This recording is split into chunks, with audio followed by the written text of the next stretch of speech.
Hi, I'm Tom Greenwood. This is my Everyman Carpenter YouTube channel, and today I'm going to do a little video on how I put together some parts for what's called a rail over baluster. There aren't a lot of videos on YouTube on how to do this. I had to come up with my own ideas and my own creativity to make this thing actually get together and work. And I'll kind of walk you through the process. This isn't my assembly or how-to. This is just some general ideas for you to work with. Hopefully this video finds somebody that can use it and it'll help them, because I had hell to pay to get to it. So anyway, what I have here is what is called a left-hand turn for a rail, right? And you can buy these kits, but they don't come pre-assembled. So this is the assembly, right? And what I have is an upsweep, or what's called a gooseneck, and a downsweep. And this is a left-hand turn. And what it does is it allows, I'm doing a rail over baluster in a house, and it's got two steps. You're at the bottom, 2 steps, a landing, and it turns left and goes up. And that geometry can get really complex. And the answers, like the how-to assembly on it, is this thing they send with you, which is like kind of helpful, but it doesn't really tell you things like, how do I get the bolts to line up, right? So we have these rail bolts, right? They come with this and a little washer that's rounded. You can see that washer is rounded there, and then a nut, and it fits in these setups here where you drill this, and then you drill here, and then take a Forstner bit and put it down in there. Now the problem is that if it doesn't line up exactly like perfectly square, you're offset, and that offset can suck, and then you end up with a big like jag in your stairway, and nobody wants that. So I had to figure out how to do it, because when I was trying to do it on site, like I was following the directions and it wasn't lining up right, and I'm like, oh crap. So what do? So what I did was I ordered this self-centering jig off of Amazon, and this one is a wide jaw on it, and I have one right here.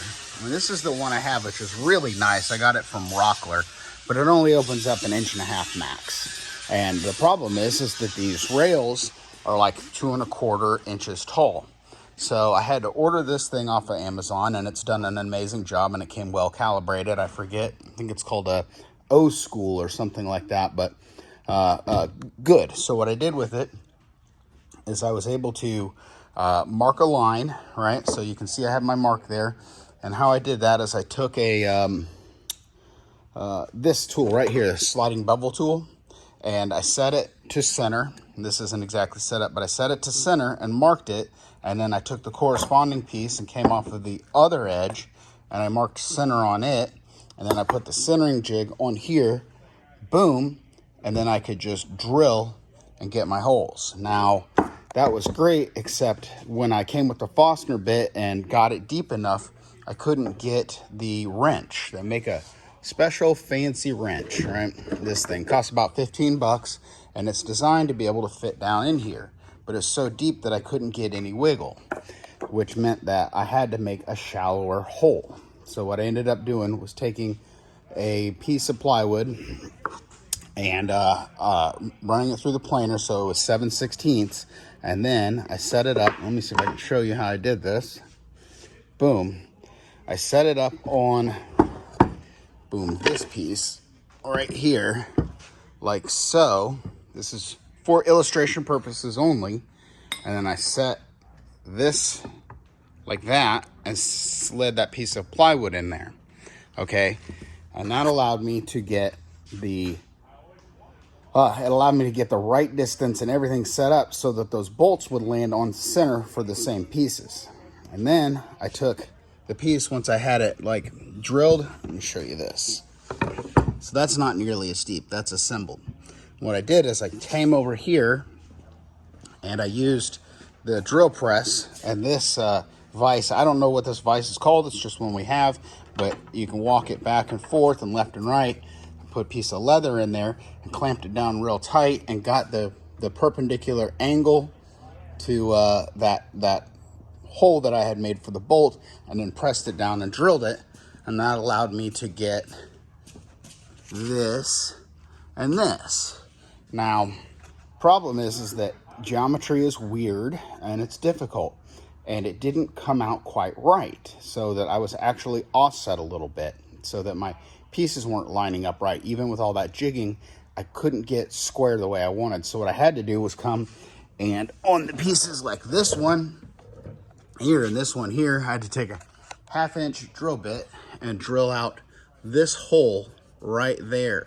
And that allowed me to like move back and forth and left and right. And then I clamped it down with these 2 clamps so it was square. And I took a drill bit and drilled, and then I put little bitty, where do I got them? I took these trim screws right here. Boom, and I got these long trim screws yesterday, and then I got it clamped into place and tightened down and pre-drilled it, and then put these trim screws. So it should hold real tight, like real tight. Hot it's live today. Sorry the video's like left, right, front, back, whatever. But that's how I was able to put together this left turn with bottom sweep and top sweep piece of hardware kit, because it doesn't come assembled. As you can see, there's 1, 2, 3 pieces, and the geometry on them is real kind of wonky. Wonky is not the right word. It's hard to get square on a radius, and it's just complex. But by ordering these wide-jawed self-centering jig, and then kind of following these directions as a guide, and using a drill press with a Forstner bit in it and all these other tools, I was able to get this thing put together.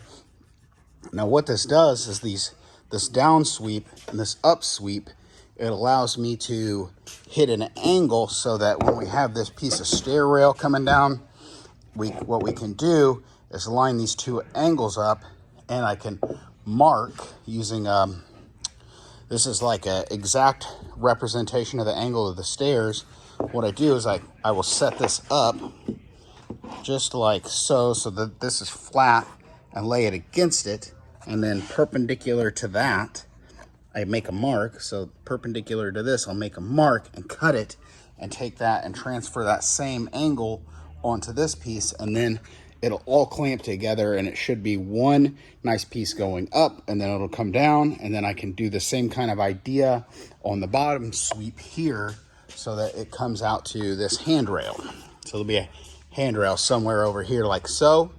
Boom, but it's a weird angle, so I'll have to cut an angle here and an angle here. But these sweeps, or these goosenecks, allow you to hit that angle, boom, and then you get a very similar profile to this square face, or this square face, or the square face of the end of the rail.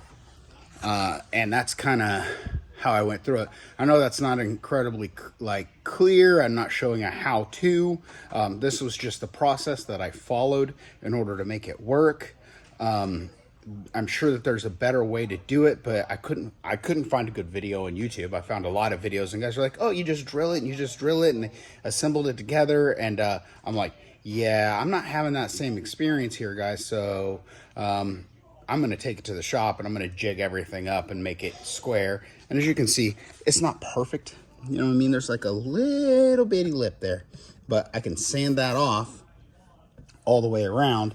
And what I'll get is a real smooth transition, so that when they go to actually stain the thing, it'll come out clean. And you know, I'm not making $1 million at this. This is for a good buddy of mine, and he's had it out of his house for it's been a long time coming. So I'm getting paid, you know what I mean? Not getting rich off of it, but I found a way to do it. And if I ever have to do this again, I can do it real quick. So anyway, good to learn, good to have the tools. Good to take all of my carpentry knowledge and kind of put it together, and use my shop to actually make something that'll be functional, and be able to take it from in the shop to the field and do what I hope will be a quick, easy assembly. There's still a lot of steps left to do. I have to drill the bottom of this for the balusters. I have to drill that rail right there so that the balusters will actually come up into the bottom. You know what I mean? As we can see on the old one that came out of the house, it's super janky. But you know, they have these baluster holes drilled. Anyway, super long video. Hope the ideas and the concepts were helpful for you. If you like the idea or hate it or have a better way, let me know, because I couldn't find something good.